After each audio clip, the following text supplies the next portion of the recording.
नमस्कार दोस्तों, मेरा नाम है अमित मंडराल और मैं स्वागत करता हूँ आपके अपने चैनल मनी मंडराल पे।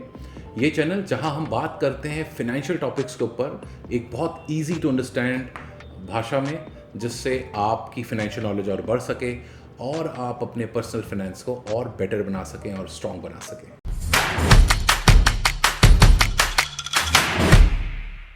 आज का टॉपिक है हमारा group health insurance versus individual health insurance.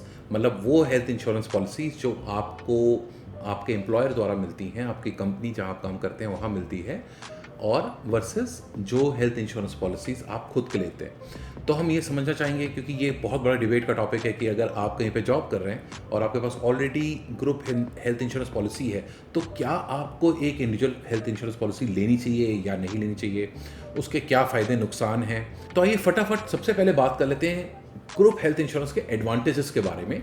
तो पहला एडवांटेज होता है कि ग्रुप हेल्थ इंश्योरेंस पॉलिसीज का प्रीमियम जो होता है वो काफ़ी कम होता है, क्योंकि ऑब्वियसली इकोनॉमीज ऑफ स्केल का फ़ायदा मिलता है। भाई एक बड़ी कंपनी में जहाँ पे हज़ारों एम्प्लॉयज़ हैं, तो हेल्थ इंश्योरेंस कंपनीज जो उनको प्रीमियम ऑफर करती हैं वो पर हेड काफ़ी कम होता है।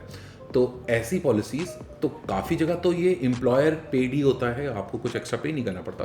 बट अगर आप कवर थोड़ा ज़्यादा चाहते हैं या कहीं कहीं पे कुछ कंपनीज ये सैलरी में भी एडजस्ट करती हैं, तो अगर ये प्रीमियम का बोझ आप पे भी पड़ता है या फिर आप एक्स्ट्रा कवर के लिए कुछ प्रीमियम अपनी पॉकेट से पे करते हैं या अपनी सैलरी से डिडक्ट करवाते हैं, तो आपको ये काफ़ी कम पड़ता है as compare to individual life insurance health insurance policy के मुकाबले। दूसरा, ग्रुप हेल्थ इंश्योरेंस पॉलिसी में कोई भी वेटिंग पीरियड नहीं होता। तो आज मान लीजिए आप एक फ्रेशर हैं और आपकी अभी नौकरी लगी, तो डे वन से आप कवर हो जाते हैं हेल्थ इंश्योरेंस पॉलिसी में जो आपकी कंपनी द्वारा होती है ग्रुप कवर में, और उसमें कोई भी वेटिंग पीरियड नहीं होता। वेटिंग पीरियड से मतलब है कि डे वन से आप सारी चीज़ों के लिए कवर्ड होते हैं, वो चाहे एक्सीडेंट से रिलेटेड कोई इंजरी हो या फिर कोई इलनेस से रिलेटेड प्रॉब्लम हो, तो no waiting period, day one से कवर। तीसरा जो हमने देखा है अमूमन कि आपका क्लेम सेटलमेंट थोड़ा सा ज़्यादा और कंफर्टेबल या कन्वीनियंट या फास्ट हो जाता है, क्योंकि ऑब्वियसली ग्रुप इंश्योरेंस में इतना बड़ा कॉन्ट्रैक्ट होता है, इतना बड़ा अकाउंट होता है हेल्थ इंश्योरेंस कंपनीज के लिए, तो लोग और ज़्यादा प्रेफरेंस देते हैं और ज़्यादा फटाफट क्लेम सेटल करते हैं।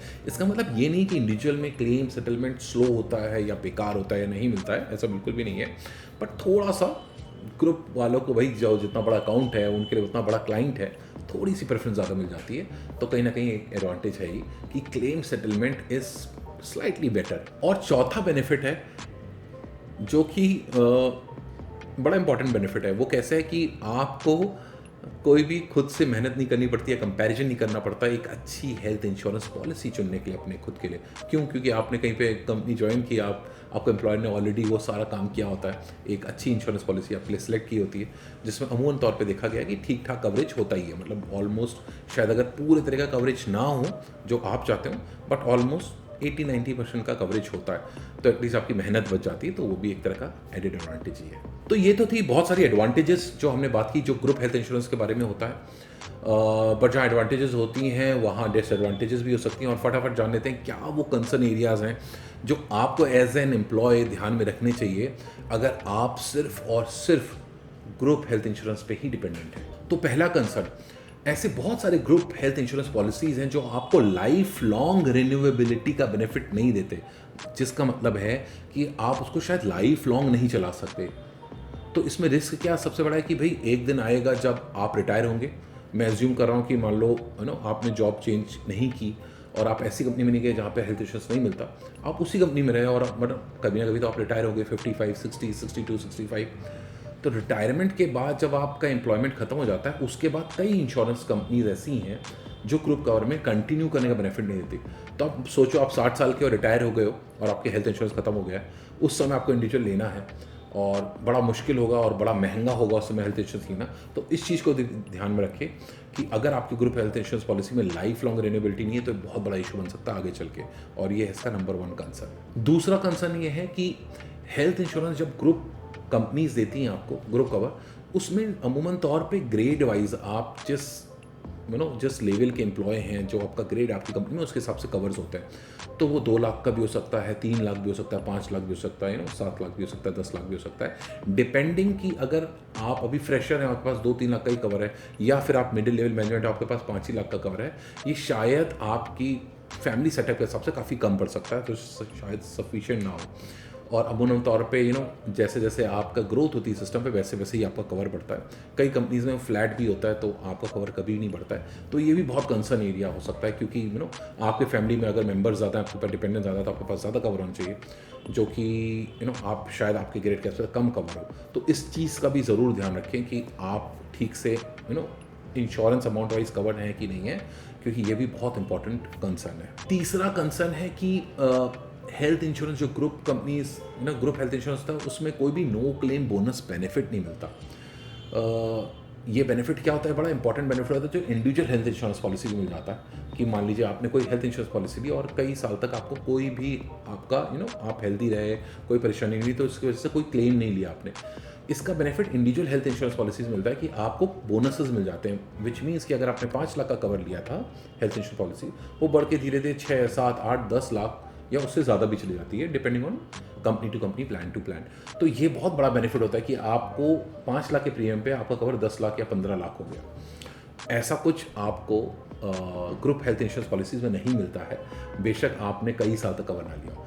तो ये भी एक डिसएडवांटेज है या एक कंसर्न एरिया है ग्रुप हेल्थ इंश्योरेंस पॉलिसीज़ का। चौथा अनदर इम्पॉर्टेंट कंसर्न है कि अगर आप सिर्फ और सिर्फ अपने एम्प्लॉयर की ग्रुप हेल्थ इंश्योरेंस पॉलिसी में डिपेंडेंट हैं और गॉड फॉरबिड अगर कोविड जैसे टाइम में आपकी जॉब चली जाती है या किसी और रीज़न की वजह से अगर कोई जॉब ब्रेक आ जाता है, तो उस टाइम पे आप बिल्कुल भी कवर लेस हो जाते हैं। मतलब आपके पास कोई भी किसी भी तरीके का हेल्थ इंश्योरेंस प्रोटेक्शन नहीं है। तो ये थे फ्रेंड्स कुछ इंपॉर्टेंट कंसर्न्स और डिसएडवांटेजेस जो ग्रुप हेल्थ इंश्योरेंस के बारे में थे, जिससे आई होप अब आपको काफ़ी आइडिया लग गया होगा, काफ़ी क्लैरिटी आ गई होगी कि आपके लिए, आपकी फैमिली के लिए, एक अच्छे प्रोटेक्शन के लिए ग्रुप हेल्थ इंश्योरेंस ज़्यादा इंपॉर्टेंट है या इंडिविजुअल हेल्थ इंश्योरेंस, या फिर इन दोनों का कॉम्बिनेशन। तो 5 उंगलियां अलग साइज़ की होती हैं, वैसे हर किसी की ज़रूरत भी। आप इन चीज़ों को समझें, ठीक से कंपेयर करें, उसके बाद डिसीजन लें कि आपके लिए क्या अच्छा होगा। फिलहाल आपकी हेल्प करने के लिए मैं अपना ओपिनियन भी दे देता हूँ, अपना टेक बता देता हूँ कि मेरे हिसाब से आपको क्या करना चाहिए। तो नंबर 1 टिप मेरी तरफ से है कि अगर आपकी फैमिली बड़ी है, विच मीन्स कि अगर आपके ऊपर डिपेंडेंट ज़्यादा हैं, आप मैरिड हैं, बच्चे हैं या आपके पेरेंट्स भी आपके डिपेंडेंट हैं, उस केस में आपको ज़रूर एक इंडिविजुअल पॉलिसी लेनी चाहिए। और वो इंडिविजुअल पॉलिसी एक फैमिली फ्लोटर प्लान के रूप में लेनी चाहिए। इससे होता क्या है कि जैसा कि हम जानते हैं, ग्रुप हेल्थ इंश्योरेंस पॉलिसी जो एम्प्लॉयर देता है उसमें कवर लिमिटेड होता है। और क्योंकि मैं ये एज्यूम कर रहा हूँ कि आपकी अगर फैमिली बड़ी है, डिपेंडेंट ज़्यादा है, तो आपके पास अगर एक इंडिविजुअल पॉलिसी होगी तो ना कि सिर्फ आपको एक बड़ा कवर मिल पाएगा, बट फैमिली फ्लोटर प्लान लेने की वजह से आपका प्रीमियम भी काफ़ी इकोनॉमिकल होगा एज कम्पेयर्ड कि अगर आप अपने फैमिली मेम्बर्स के लिए इंडिविजुअल प्लान्स अलग अलग लें। तो ऐसा ज़रूर करें। इससे एक फ़ायदा आपको और मिलेगा कि इसमें आपको लाइफ लॉन्ग रिन्यूएबिलिटी का फीचर भी मिल जाएगा। मतलब कि आप रिटायरमेंट के बाद भी लाइफ लॉन्ग अपनी पॉलिसी को रिन्यू कर सकते हैं और अपनी फैमिली को हमेशा प्रोटेक्टेड रख सकते हैं। दूसरी टिप है, अगर तो आप इंडिविजुअली हैं और आपकी फैमिली इतनी बड़ी नहीं, इतने डिपेंडेंस नहीं, उस केस में भी आपको इंडिविजुअल हेल्थ इंश्योरेंस लेना चाहिए। बट इस केस में आप क्या कर सकते हैं कि अगर आप एक फ्रेशर हैं या फिर आप एक मिडिल लेवल मैनेजर हैं और आपके पास सिर्फ 3, 4, 5, 6 लाख का छोटा हेल्थ इंश्योरेंस कवर अमाउंट है, उस केस में आप कंसिडर कर सकते हैं top up health insurance policies, जिसमें आप काफ़ी कम प्रीमियम दे के एक बड़े अमाउंट के लिए अपने को और अपने डिपेंडेंट्स को कवर कर सकते हैं। तो अमूमन ये पॉलिसीज़ काम कैसे करती हैं, इन पॉलिसीज़ में एक बेसिक डिडक्टेबल अमाउंट होता है, जिसका मतलब ये होता है कि फॉर एग्जाम्पल आपने 50 लाख का टॉप अप कवर ले लिया और उसमें 5 लाख का डिडक्टेबल अमाउंट है। उसका मतलब ये होगा कि पहले 5 लाख रुपए का क्लेम आपको अपनी पहली पॉलिसी, जो कि ग्रुप हो, इंडिविजुअल हो, कोई भी हो, उससे लेना है। बाकी का एडिशनल क्लेम आप अपने टॉप अप प्लान से ले सकते हैं। तो ये प्लान ज़रूर कंसिडर करें। इसका एक प्रीमियम भी काफ़ी कम होता है और कम प्रीमियम में आप बहुत बड़ा कवर अपनी फैमिली को और खुद को दे सकते हैं। तो ये है मेरी टिप नंबर 2।